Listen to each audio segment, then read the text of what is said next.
I'm John Cole Morgan from iQuilt, and I'm bringing you a tutorial today from Vlieseline. We are going to be doing StyleVil and StyleVil-Fix storage pods.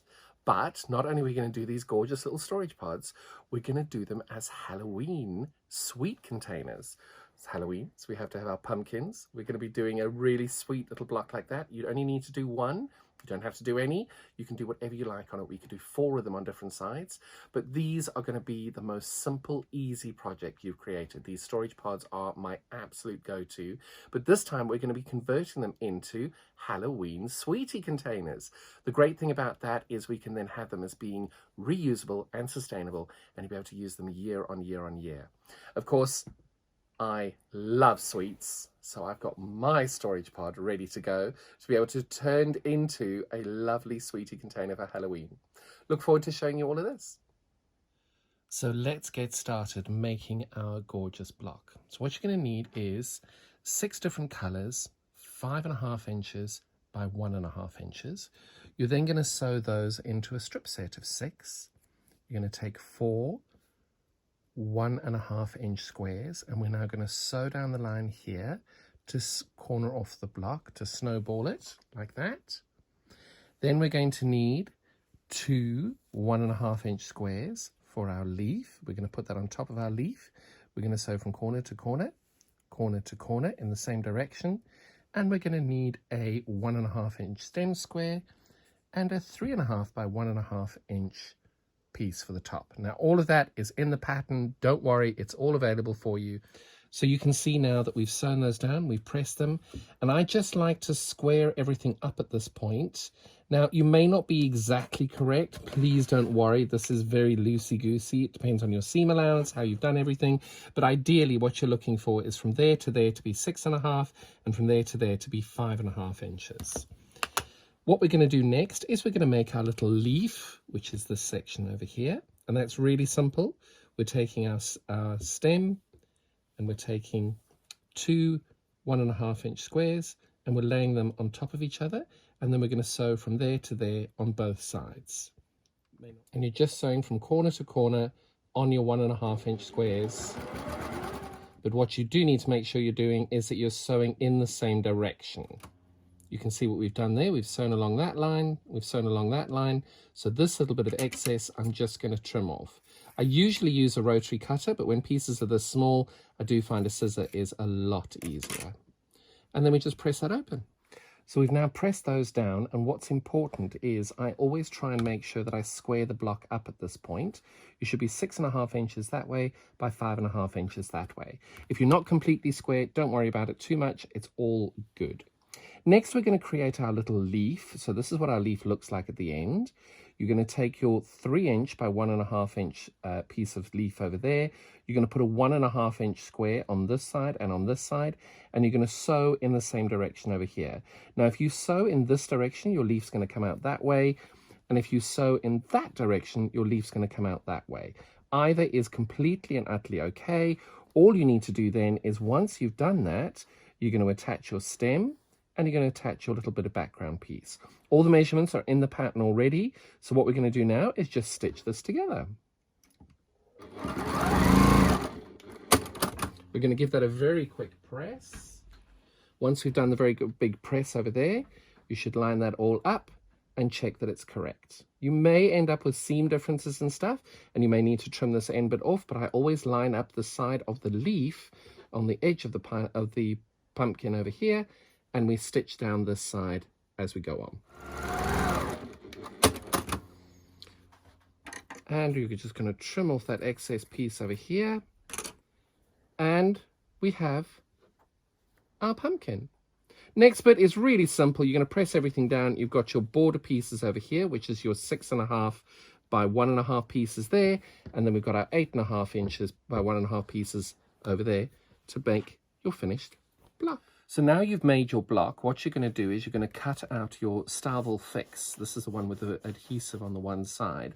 You're going to lay your block on top of it, and all you're going to do is you're going to take a heated iron and you're going to hold this down for about 10-15 seconds. You're not moving anything. I don't use steam. And once you've done that, you just pick it up and you move to the next section and you hold it down and you hold it down 10, 15 seconds. And the key to this is when you've actually done all this pressing and you've made the glue adhesive work, you then just quite simply leave it alone. You don't move it, you don't touch it, you don't look at it, and you leave it for about 10, 15 minutes in order to make sure that the glue adheres and it's all good. It's that simple. You just do that, and you're going to do that for 5 of your squares. Now I'm doing 4 pumpkins on the outside of my packet, my bag, but I'm also then putting a base on. So all I'm doing for my base is I'm getting a simple piece of fabric, I'm lining that up, and just like we did with the one that's got the pumpkin on it, you quite simply just adhere this down, and you just wait for it to be done. Now you'll notice that as I lifted that the first time, my iron stuck to the piece of fabric over there. I do suggest you use a Teflon sheet or something like that in order to make sure that your glue doesn't get onto your iron. It does happen. If you do that, then just make sure you get one of the Vlieseline iron cleaners if they're available in your local shop to be able to make sure that your iron is nice and clean for the next time you use it. Now we're going to leave that to dry for 15-20 minutes, and then we're going to put it all together. So putting this together is really simple. All you're going to do is you're going to take 2 of your pumpkins that you've got together. You're going to sew 1/4 inch. I do a little bit more than 1/4 inch, all the way down one of your sides. The important bit is when you get to the bottom, there, you don't go past your 1/4 inch mark. You leave a gap here. And the reason for that is when you put your base in, you need to make sure that you've got a place to attach your base. So I do that twice to do it for both of the pumpkins that way. And I do the 1/4 inch down each side here. The important thing is when you get to the bottom, not to sew all the way to the bottom, leaving your 1/4 inch. So now you've got 2 like this, and we need to make it into a cube. So I'm going to put these right sides together, make sure I've got the gaps at the bottom over here, and I'm going to sew down these 2 sides, this side and this side, making sure I leave that 1/4 inch at the bottom.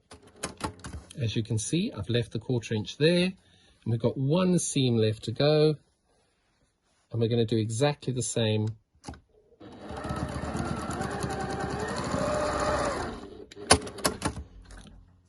So now we have our cube and we're ready to put in the base. So now what we've got is we've got our base that has to go in here, and because we've left that gap, it means that we can then put that along there and we can sew along there. Now the best way of doing this is making sure you leave 1/4 inch at the beginning and 1/4 inch at the end. Now the bigger that these blocks go, the more slowly you need to go to make sure that A, it fits under the needle of your machine, but also just take it slowly. There's no rush. And this is where people always get intimidated, and just take it slowly. Put it down, and there we go. I always stitch with my needle down. I find that a lot easier. I do 2 or 3 stitches. I line everything up, and away we go.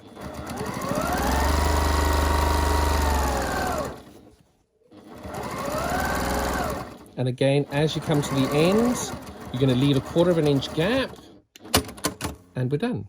And then you just go around clockwise, anti-clockwise, your call, and you attach the entire piece. And what you're doing is that when you've got your base there, you're lining that base piece up with a side piece, and then start stitching from there all the way down. And just like before, you go all the way down the side.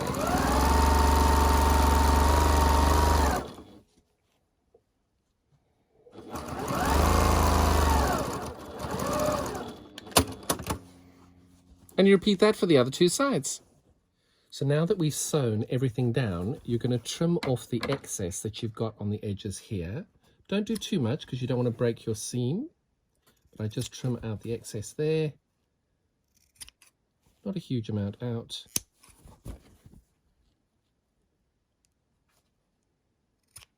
And then you're going to quite simply turn your box around. And you use your finger or a chopstick to get your corners out as much as you can. And at that point, you have your beautiful storage box. So now we're going to do our lining and turn it into a bag. Yep. So now we're doing our lining, and you can see I've taken 4 squares, just like I did with that, and I've sewn them all together, making sure I've got my 1/4 inch at the base. This is what we call a drop-in lining, which I find to be really easy to use, and I find it a lot simpler of a process, especially for a beginner. Same as before when we were putting the box together, just make sure that you leave that 1/4 inch there and there, so that when you come to put your base in, you're doing exactly what we did when we put all the pieces together for the StyleVil-Fix. You just line that up. You take it to your sewing machine, you move in 1/4 inch. I do a little back stitch on there, and you sew all the way along to the other side, leaving 1/4 inch at the end of your stitch path, just like that. And then when we get ready to do the next bit, you rotate it, and you can see there we're going to start at that same point again and go all the way down this side.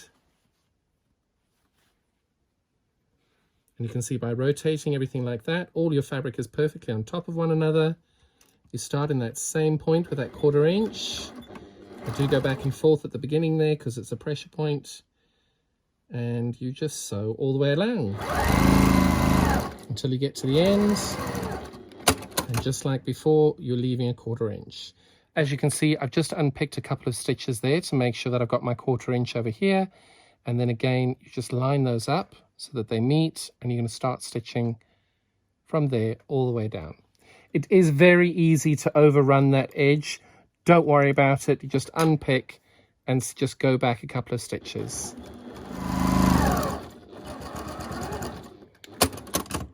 And then we're on our last run over here.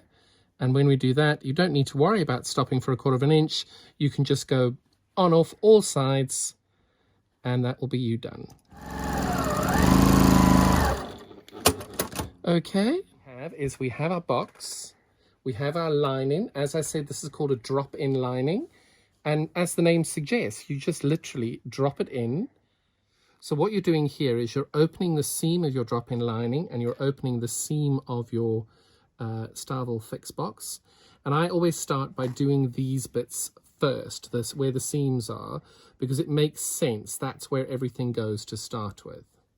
And what I'm doing here is just quite simply attaching everything in order to make sure we know where we are going to be attaching, where we're going to be sewing everything down.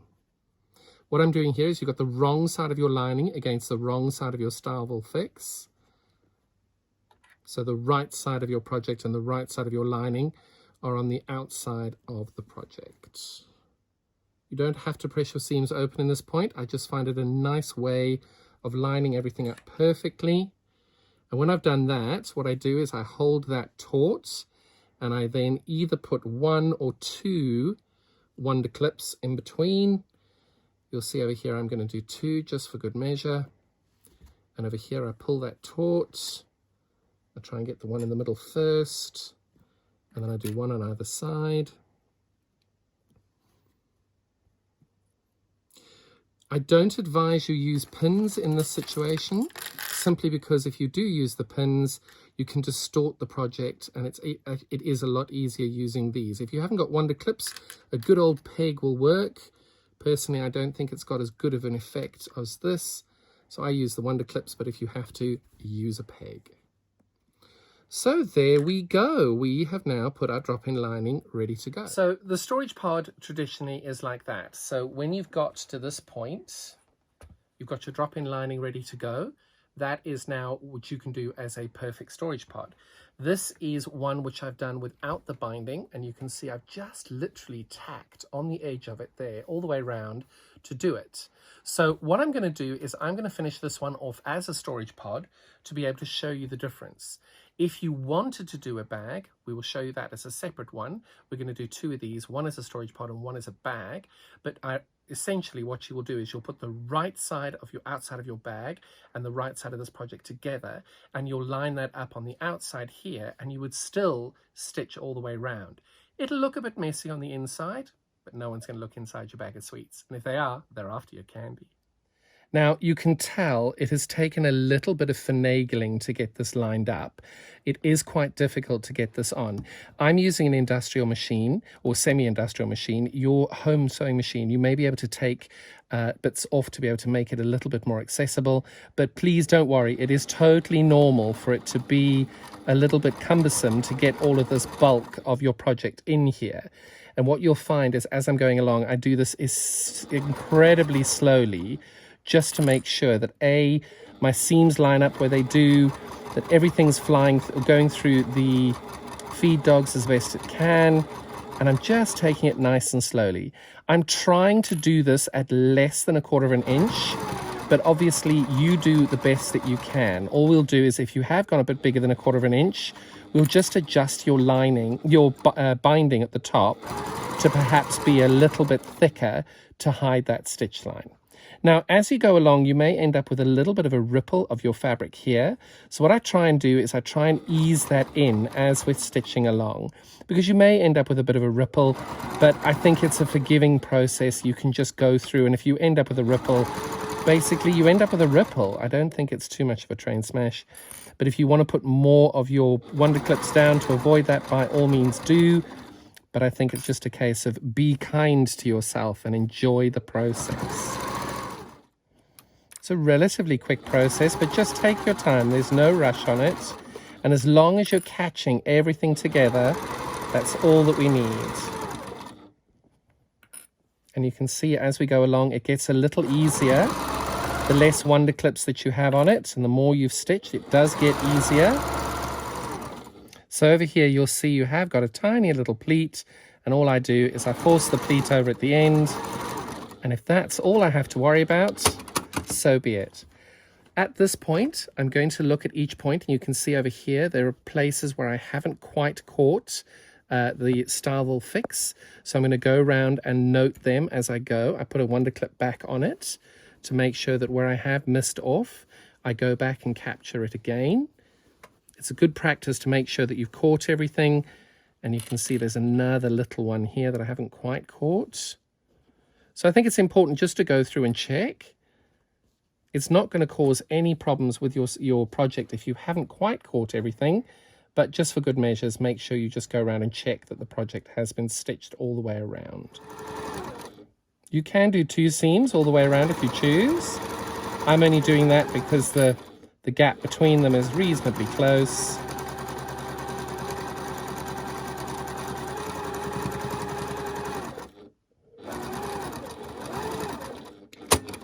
Okay, and just like before, I'm going to go and check that that's caught, and you can see there my extra line has definitely caught that all the way along, and the bit over here that wasn't caught I've now got. Any little extra bits that you've got hanging off the side here, just then take a pair of scissors and trim off everything so you've got a nice straight edge on the top of your project, just clearing away any of that lining. And I think we're now ready to put the binding on. And there we have our pod with our lining ready to be bound. And all we're doing now is the top stitch, as I said to you a few moments ago.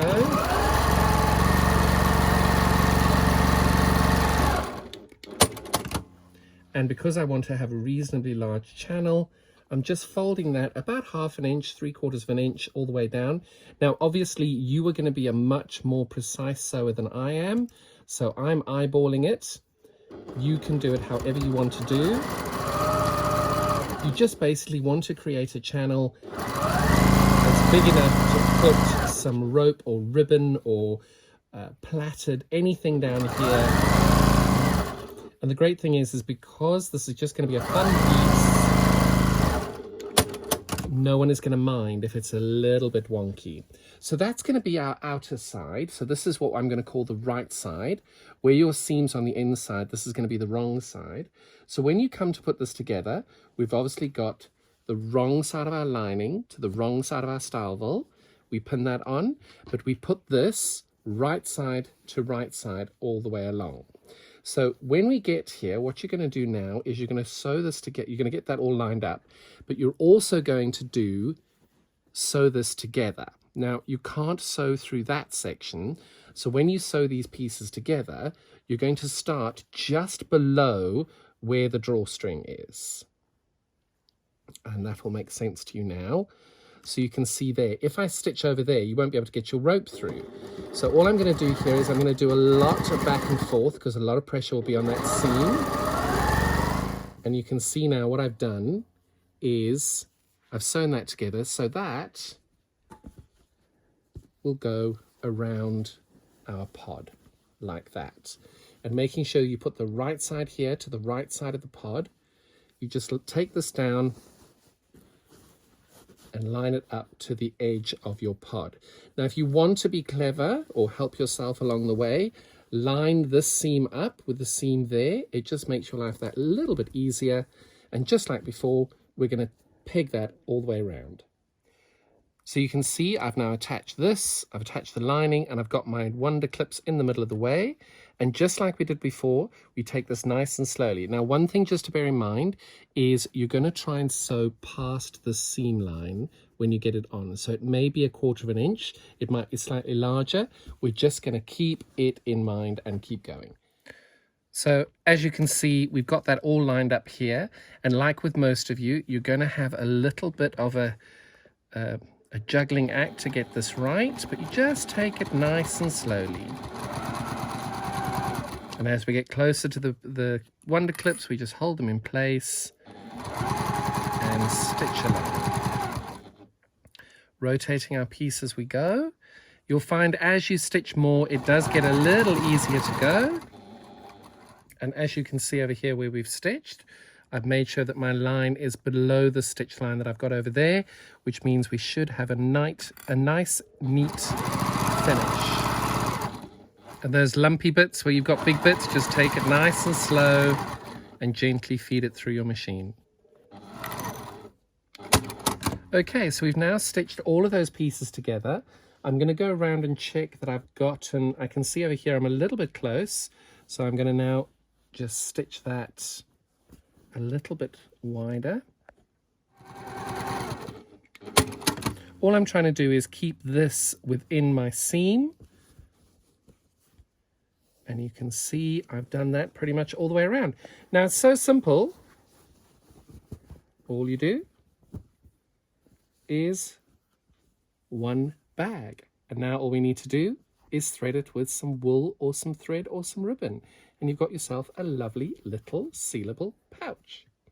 Now, this has a nice sharp metal piece over there, which is going to make threading it really easy.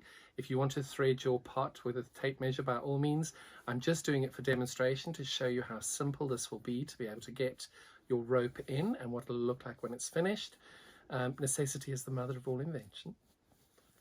But the great way of being able to use the StyleVil-Fix, if you wanted to create this and have the top bit be a little bit firmer, you might want to look at our H630, H640, maybe you want to put some Thermolam in there, just to be able to use all the different Vlieseline products to be able to add to this container.